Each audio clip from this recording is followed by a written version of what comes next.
Ya, selamat siang adik-adik mahasiswa, ketemu dengan saya untuk pertemuan mata kuliah nanoteknologi.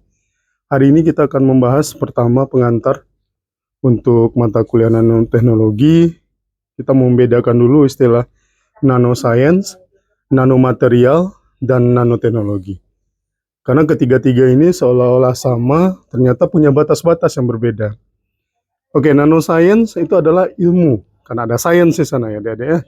Nanoscience adalah ilmu dan rekayasa penciptaan material, struktur fungsional, maupun piranti dalam skala nanometer. Jadi ketika ilmu yang membahas tentang penciptaan material, modifikasi material, tapi dengan target skala nanometer, sudah bisa disebut dengan nanoscience. Nah, bisa saja nanoscience itu bidangnya di fisika, bisa di kimia, bisa biologi, bisa di komputer, bahkan material science. Nah, kemudian apa itu nanomaterial? Apa bedanya? Nanomaterial adalah material. Tadi nanoscience adalah science, science artinya ilmu. Kalau nanomaterial adalah material yang memiliki struktur kurang dari 100 nanometer, minimal dalam satu dimensi. Jadi dalam dimensi satunya dia sudah berukuran di bawah 100 nanometer. Jadi yang disebut dengan nanomaterial itu bukan yang penting satuan nano. Kalau dia ternyata 1000 nanometer, nanti tidak termasuk kepada nanomaterial. Nah, seberapa kecil sebenarnya skala nano itu? Kita lihat di gambar ini. Gambar yang saya tampilkan. Oke, coba lihat di paling kanan. Itu ternyata neuron penyusun jaringan dari saraf-saraf kita itu masih berukuran 100 mikrometer. Artinya ini belum termasuk kepada nanomaterial. Nah, bergerak ke sini, sel eukaryotik itu pun belum termasuk kepada nanomaterial karena ukurannya masih di mikrometer. Bahkan bakteri yang sering kita banyak bakterinya, bakteri itu masih berukuran di 1 mikrometer, berarti ini juga belum termasuk nanomaterial. Virus yang berukuran 10 sampai 150 nanometer itu baru masuk ke kelas nanomaterial atau masuk ke skala nano. Kemudian ke sini yang lebih kecil ada atom, kemudian DNA itu termasuk kepada skala nano. Dibayangkan berapa yang ukuran-ukuran kecil mana yang termasuk. Bukan berarti semua ukuran kecil itu termasuk kepada nanomaterial. Jadi batasannya harus diingat itu adalah di 100 nanometer. Jadi istilah nano itu berasal dari prefix Yunani yang berarti kerdil, kecil, kerdil. Jadi kalau kita lihat, saya ilustrasikan pada gambar ini di partikel pertama ini adalah ukurannya 10 cm. Ketika ini dibagi 100, diperkecil, dibagi yang 10 cm itu dibagi dengan ukuran yang sama, 100 kalinya, maka ukuran satu partikelnya tadi menjadi 1 mm. Kemudian dibagi menjadi 100.000 kali, maka ukuran itu akan menjadi 1 mikrometer. Kemudian dibagi lagi menjadi 100, berapa ini? 100 juta ya. Ukuran mikro tadi menjadi 1 nanometer.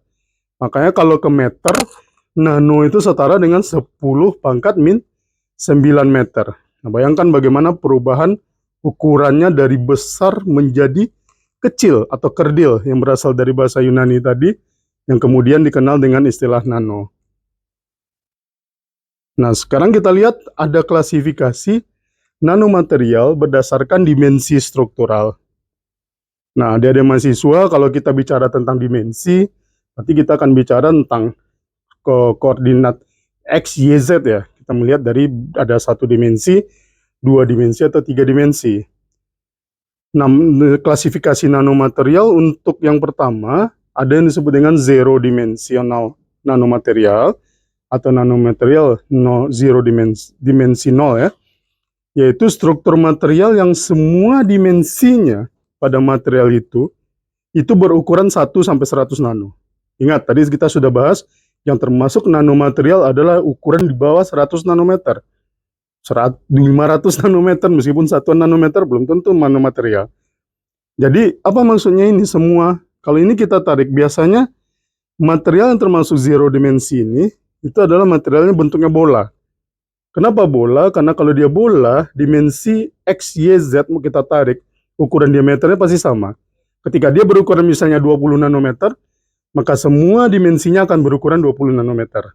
Tapi pada umumnya ya, kadang-kadang bisa juga dalam bentuk kubik, karena kubik juga kadang-kadang dimensinya X, sumbu X, Y, Z-nya akan sama kan jari-jarinya. Maka ini contohnya, ini akan semua ukuran pada partikel bola ini, partikel yang berbentuk bola ini akan berukuran 1 hingga 100 nanometer. Kemudian yang kedua, ada yang nanomaterial dimensi 1. Dan nanomaterial dimensi 1 itu material di mana dua dimensinya, ingat tadi ada 3 sumbu untuk penentuan dimensi.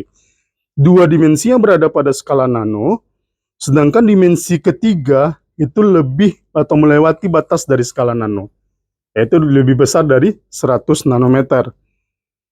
Nah, ini contoh yang digambar samping itu, yang di bagian ini adalah berukuran nano, mungkin yang kesini, tapi di bagian sini dia tidak melewati batas 100 nanometer ukurannya. Makanya ini termasuk kepada nanomaterial satu dimensi. Kita lanjut yang berikutnya, klasifikasinya. Ada dua nanomaterial dua dimensi. Kalau nanomaterial dua dimensi, tadi kalau satu dimensi satu yang melewati, kalau ini satu dimensinya masih skala nano, dua dimensi yang lain itu sudah melewati batas 100 nanometer. Biasanya bahan yang termasuk kepada nanomaterial dua dimensi ini adalah bahan-bahan partikel-partikel nano yang berbentuk plat atau lembaran atau sheet. Kenapa? Karena ini ketika kita ukur kalau di sumbu ini X-nya, ini akan melebihi nanomaterial, ini juga akan melebihi 100 nanometer. Sehingga ada dua yang akan melebihi 100 nanometer, sedangkan mungkin ininya termasuk nanometer, 100 nanometer. Maka ini termasuk kepada nanomaterial dua dimensi. Dan yang terakhir, golongan nanomaterial 3 dimensi atau 3D dimensional nanomaterial, itu jika materialnya melampaui skala nano atau besar dari 100 nanometer, namun ini biasanya terjadi akibat penggumpalan dari material-material nano. Jadi dia tetap sebenarnya masih tergolong kepada nanomaterial. Tapi karena dia terbentuk agregat, seperti contoh ini padahal dia material yang lainnya nano, tapi dia berkumpul terbentuk agregat seperti ini, sehingga kalau diperbesar, ada dia bisa lihat di sini ukurannya menjadi lebih seolah satu kesatuan. Padahal dia, dan biasanya agregat ini diukur, kalau di total agregatnya diukur itu sudah tidak melewati dari ukuran nanometer. Padahal sebenarnya materialnya awalnya dibuat dengan ukuran nanometer. Ini yang disebut dengan three-dimensional nanomaterial. Oke, kita lanjut. Klasifikasi berikutnya nanomaterial. Berdasarkan komposisi kimia, itu ada nanomaterial organik, ada anorganik, dan satu lagi ada campuran keduanya. Jadi kalau kita sudah belajar di kimia dasar, saya rasa paham apa perbedaan antara organik dengan anorganik. Nanomaterial organik itu sesuai dengan namanya tadi, organik, itu berarti berbahan dasar karbon yang dicirikan melalui ikatan kovalen. Nanti kita akan bahas di pertemuan-pertemuan berikutnya, nanomaterial organik yang dalam bentuk karbon ditemukan dalam bentuk banyak struktur. Oke, kemudian nanomaterial anorganik. Nanomaterial anorganik biasanya nanomaterial yang berbasis logam atau berbasis oksida logam, seramik atau keramik ya. Kemudian dan biasanya dibedakannya dia mempunyai sifat-sifat optik, magnetik, daya hantar listrik yang berbeda. Biasanya itu keunikan dari material-material anorganik. Kemudian ada nanomaterial hibrid yang banyak sekarang dilakukan modifikasi untuk penelitian nanomaterial. Itu adalah penggabungan kimia yang unik dari organik dan anorganik. Jadi kalau di nanomaterial ada lagi bahasanya nanti komposit, yaitu campuran gabungan dari beberapa sehingga memiliki sifat yang baru dari gabungan akibat dari antara organik dengan anorganiknya, sehingga bisa digolongkan kepada nanomaterial hibrid. Nah, itu tadi definisi nanoscience dengan nanomaterial. Nah, sekarang nanoteknologi. Apalagi istilahnya masih nano tapi teknologinya. Oh, tadi sainsnya, ilmunya, material adalah ukuran dari materialnya. Nah, nanoteknologi itu adalah desain, karakteristik, Pembuatan dan aplikasi dari struktur, alat, sistem, metode, dengan mengontrol permukaan atau struktur yang ukurannya dalam skala nano.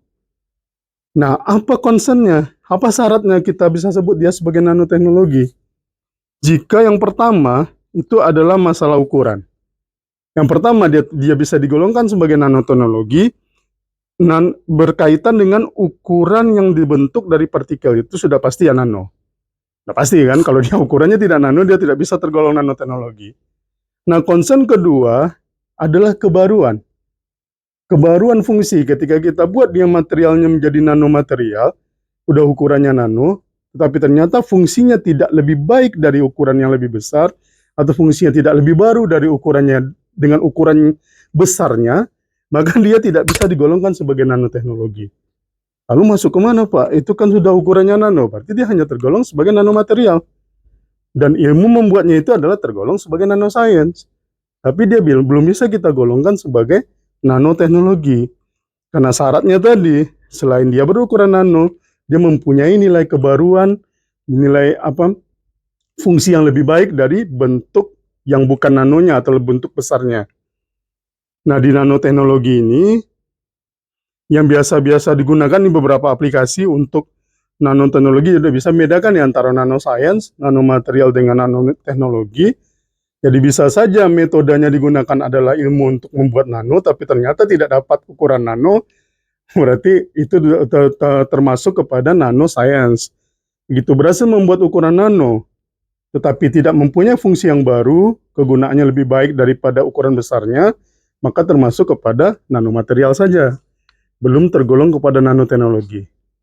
Nah, bagian di mana saja aplikasi nanoteknologi yang akan kita bahas nanti di pertemuan-pertemuan terakhir, mungkin setelah kita belajar semua konsep untuk menciptakan nanoteknologi, untuk membuat suatu nanoteknologi, maka di bagian terakhir nanti kita akan bahas ini lebih detail. Nanti ini sebagai pengantar saja, aplikasi dari nanoteknologi itu bisa nanti ke pertanian, bagaimana menciptakan pupuk, karena tadi kelebihan ketika ukurannya sangat kecil apa? Kelebihan ukuran sangat kecil kan lebih mudah.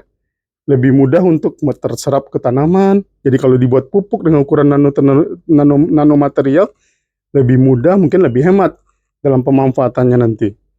Kemudian ada nanti di bidang kosmetik, di obat-obatan ya.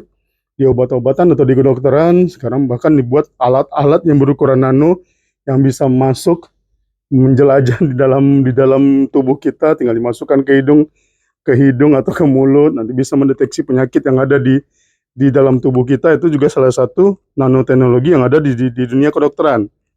Nah ini di lingkungan juga untuk mengatasi masalah-masalah pencemaran, baik pencemaran air, udara, atau gas, itu banyak sekarang dibuat material-material yang berbasis nano, kemudian energi, dan juga industri makanan. Oke, kita masuk ke kesimpulan untuk pertemuan kita yang pertama ini. Kesimpulannya tentang nanoteknologi itu apa? Yang pertama, lebih cepat. Kenapa? Karena partikel yang lebih kecil akan bergerak lebih cepat. Betul kan ya? Kita yang sebesar saya dengan yang ukuran badan lebih kecil pasti akan bergerak lebih cepat yang kecil. Artinya kalau lebih cepat apa? Pasti lebih hemat energinya. Iya kan? Ini masuk ke kesimpulan kedua. Lebih hemat energinya, kemudian lebih ringan. Apa keuntungan lebih ringan? Kita bisa membuat material-material, kita bisa membuat sekarang handphone yang berbasis material-material nanoteknologi atau nanomaterial yang lebih ringan daripada handphone yang dulu. Pertama kali handphone keluar kan berat, karena masih material-materialnya tidak berukuran nano. Jadi kelebihannya jadi lebih ringan. Kemudian bisa masuk ke ruang yang kecil, udah pasti.